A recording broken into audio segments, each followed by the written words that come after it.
Hello दोस्तों, मेरा नाम है मोहित और आप देख रहे हैं आपका अपना फेवरेट हेयर ट्रांसप्लांट नो बकवास ओनली ज्ञान चैनल। दोस्तों आज मैं उस टॉपिक के ऊपर वीडियो बनाने वाला हूं जिसके बारे में सबसे ज़्यादा लोग मुझसे लगातार पूछते ही रहते हैं। अगर जो मेरे पास दिन में हेयर ट्रांसप्लांट को लेकर के 100 कॉल आती है तो उसके अंदर 70 लोग इस चीज़ को पूछते ही पूछते हैं। टॉपिक है कि हेयर ट्रांसप्लांट से क्या क्या साइड इफेक्ट होते हैं। दोस्तों इस वीडियो के अंदर मैं आपको दो तरीके के साइड इफेक्ट इस वीडियो के अंदर बताने वाला हूं। पहला होगा जहां पर मैं आपको बताऊंगी परमानेंट साइड इफेक्ट क्या है, दूसरा होगा जहां पर मैं आपको बताऊंगा टेम्पररी साइड इफेक्ट क्या है। और इसी के साथ मैं आप लोगों के साथ एक शेयर करूंगा सैड स्टोरी, एक बंदे के साथ हो गया है। इसके बारे में बहुत ही ज्यादा कम लोगों को नॉलेज है कि इस तरीके का साइड इफेक्ट भी हेयर ट्रांसप्लांट के बाद हो जाता है। इवन मुझे भी नहीं था, लेकिन एक बंदे के साथ हुई और वो बहुत ही दुखद स्थिति से गुजर रहा है कि उसके साथ जो हो गया है वो मैं आपको लास्ट में बताऊंगा। पहले बताता हूं कि इसके टेम्पररी साइड इफेक्ट क्या क्या होते हैं हेयर ट्रांसप्लांट के। पहले जो साइड इफेक्ट है हेयर ट्रांसप्लांट का, जो हेयर ट्रांसप्लांट होने के बाद नजर आ सकता है दूसरे ही दिन से, वो है कि बालों के अंदर जहां पर ग्राफ्ट इम्प्लांट किए जाते हैं और जहां से डोनर एरिया से ग्राफ्ट ले जाते हैं वहां पर पीप वाले दाने हो जाते हैं। जी हाँ, ऐसा मेरे साथ भी हुआ था, लेकिन इसको मैंने अच्छे से बालों को क्लीन किया तो पीप वाले दाने धीरे धीरे खत्म हो गए अगले 3-4 दिनों के अंदर ही। ये टेम्परेरी प्रॉब्लम है बालों की, जो कि ट्रांसप्लांट के दौरान हो जाती है। आप लोगों के साथ भी ये प्रॉब्लम ठीक हो जाएगी अगर जो आप इसकी अच्छे से केयर करके रखेंगे तो। दूसरी प्रॉब्लम जो है वो आती है स्वेलिंग की। जी हाँ, सर के अंदर लोकल एनेस्थीसिया ज़्यादा दिया जाता है और यहाँ पर से वो फ्लो होकर आता है और आंखें सूजी सूजी हो जाती हैं हेयर ट्रांसप्लांट होने के बाद। इस चीज़ को देखने में बहुत ज़्यादा ड्रामा लगता है, लेकिन मैं आप लोगों को बता दूं जो स्वेलिंग आती है उसके अंदर पेन बिल्कुल भी नहीं होता। मेरे भी नहीं हुआ और मैंने जितने भी लोगों से डिस्कस किया है आज तक उन सब में से किसी को भी पेन की प्रॉब्लम नहीं आई उस स्वेलिंग की वजह से। बेसिकली वो लोकल एनेस्थीसिया फ्लो होकर आया और वो यहाँ पर जम गया और वो automatically slowly and gradually remove हो जाता है फेस से। ये जो सर के अंदर स्वेलिंग आती है 2 दिन के बाद आती है और कम से कम 4-5 दिन तक रहती है और उसके बाद ही चली जाती है। लगभग 80% लोगों को ये स्वेलिंग आती है, 20% लोगों को ये स्वेलिंग नहीं आती है। तीसरा है पेन फैक्टर। हेयर ट्रांसप्लांट करवाते हैं ना तो यहाँ पर से डोनर एरिया से निकाले जाते हैं, बाद यहाँ पर लगाए जाते हैं। तो जब लगाते हैं तो ब्लड निकलता है, छेद होता है शरीर के अंदर, सर के अंदर, बियर्ड के अंदर, चेस्ट के अंदर, जहाँ जहाँ से ग्राफ्ट निकाले जाते हैं, जहाँ जहाँ लगाए जाते हैं वहाँ पर भी छेद किया जाता है।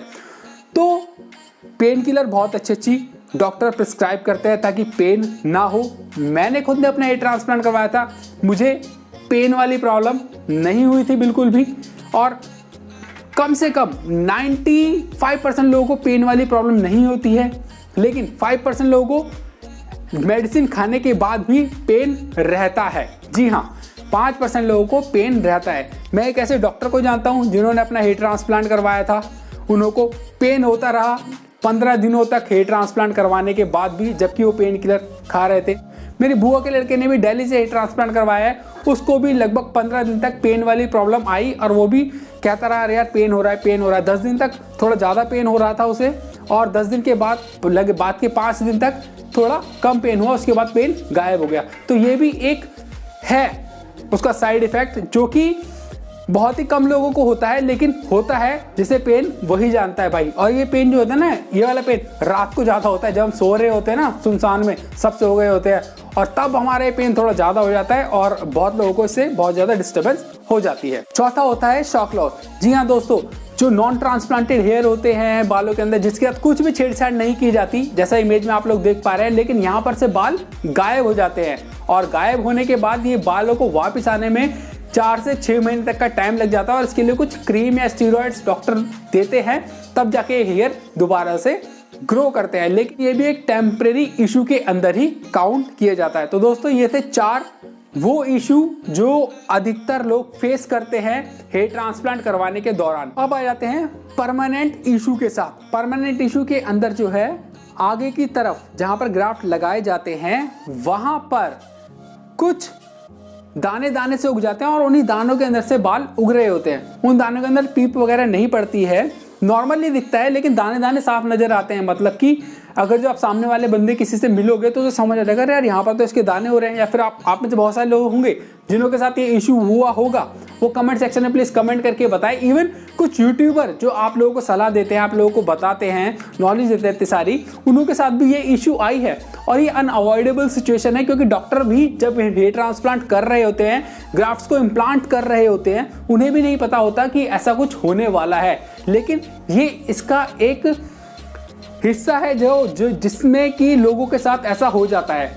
70% लोगों को ऐसा नहीं होता है, लेकिन 30% लोगों के साथ ये वाला इशू आ जाता है। और ये व्हाइट लाइन दाने आने से ऐसा लगता है कि व्हाइट लाइन आगे खिंची हुई है, जो कि बहुत बेकार नजर आती है। और एक और साइड इफेक्ट इसका ये भी है कि अगर जो हेयर लाइन ठीक से डिजाइन नहीं की गई तो आगे चल के लुक जो है वो बहुत ही बेकार आता है। साफ पता लग जाता है बंदे को कि हेयर ट्रांसप्लांट में बहुत ज्यादा कमी है या फिर ये ट्रांसप्लांटेड हेयर है। अगर जो आपने ट्रांसप्लांट करवाया है और सामने से बंदा देखकर कह दे कि हाँ ये तो ट्रांसप्लांटेड हेयर लग रहे हैं, तो मतलब आपका ट्रांसप्लांट फेल है। ये इशू है आपके साथ। आपको हेयर लाइन अच्छे से डिजाइन करवानी चाहिए, आपको पता होना चाहिए कि हेयर लाइन किस तरीके से डिजाइन होती है। इसके ऊपर भी मैंने एक सेपरेट वीडियो बनाया, उसका लिंक मैं डिस्क्रिप्शन में दे दूंगा, जाकर आप वो वाली वीडियो भी देख सकते हैं।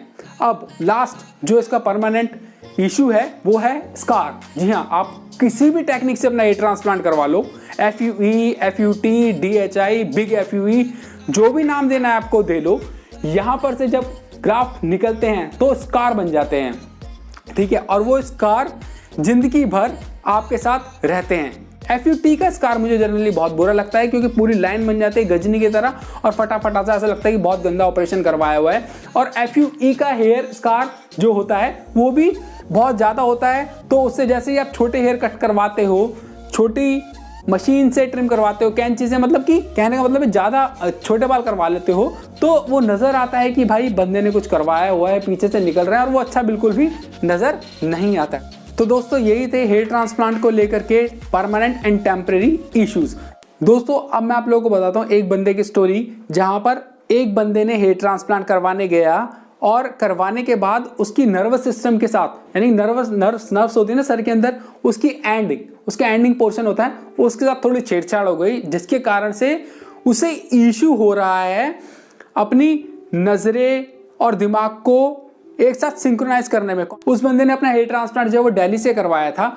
अब वो डॉक्टर जहां से उसने हेयर ट्रांसप्लांट करवाया वो उससे पूछता है कि सर मेरे को ना बहुत ही ज़्यादा कमजोरी आ रही है, बहुत ही ज़्यादा वीकनेस आ रही है, और मैं बहुत ज़्यादा लो फील कर रहा हूँ, और मैं सोच कुछ रहा हूँ और हो कुछ रहा है मेरे साथ, और मैं बहुत ज़्यादा वीकनेस फील कर रहा हूँ।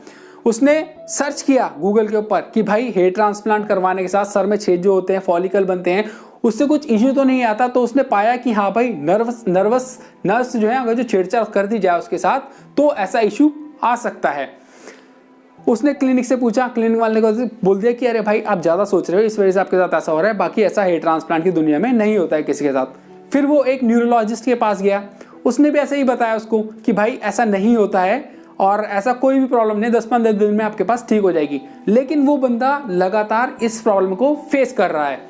जब भी वो चल रहा है 15-20 मिनट तक तो वो थक जा रहा है, वो चल नहीं पा रहा है, उसे लग रहा है कि वो चलते चलते गिर जाएगा। वो खड़ा हुआ है तो उसे लग रहा है कि उसे चक्कर आ रहे हैं। फिर उसने क्या करा, उसने एक बहुत बड़े न्यूरोलॉजिस्ट को दिखाया। न्यूरोलॉजिस्ट से उसकी अभी फिलहाल दवाई चल रही है, तो ये इससे 1 महीने में ठीक हो जाएगी। अगर जो नहीं होती है तो आपके दिमाग का MRI करवाएंगे। अगर MRI में कुछ प्रॉब्लम होती है तो उस हिसाब से उसका ट्रीटमेंट किया जाएगा। तो डॉक्टर साहब ने उसे बताया कि आपकी जो नर्व एंडिंग है ना, उसके साथ थोड़ी छेड़छाड़ हो गई है जब वो स्लिट बना रहे थे आपके सर के अंदर, ठीक है। हेयर फॉलिकल बनाते समय उसके अंदर छेड़छाड़ हो गई है। इस बारे में आज तक मुझे पता नहीं था कि ऐसा भी होता है हेयर ट्रांसप्लांट के दौरान, या फिर ऐसा हो सकता है। लेकिन उस बंदे की जो नर्व थी थोड़ी ऊपर थी, और ऐसा माना जा रहा है कि उसी के चक्कर में इसको ये वाली प्रॉब्लम्स आ रही हैं। तो मिलेंगे दोस्तों अगली वीडियो में। उससे पहले आप ये वीडियो सब लोगों तक पहुंचा दें जिसको हेयर ट्रांसप्लांट करना है, और इस वीडियो में लाइक का बटन जो आपको दिख रहा है इस पे क्लिक करें ताकि ज़्यादा से ज़्यादा लोगों तक ये वीडियो पहुंचे, और कमेंट सेक्शन के अंदर कमेंट भी कर दें। मिलेंगे अगली वीडियो में, तब तक के लिए बाय बाय, टेक केयर।